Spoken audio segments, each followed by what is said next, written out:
৩/৭/২০২৪ এ দেশের প্রায় কয়েক লক্ষ ছাত্রছাত্রীর নতুন কারিকুলামের মূল্যায়ন পরীক্ষায় বসেছিল।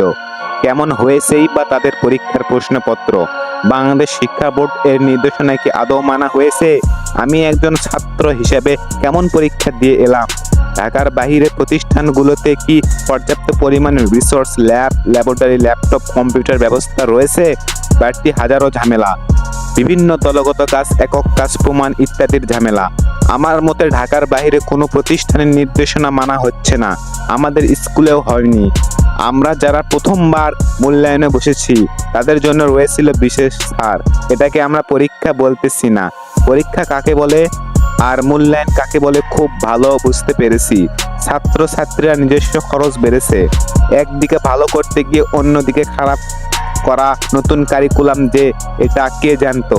মূলত আমরা বাংলাদেশের ছাত্রছাত্রীরা ছোটবেলা থেকে যেভাবে পড়াশোনা করতে অভ্যস্ত, যার কারণে অনেকেরই সমস্যা হচ্ছে।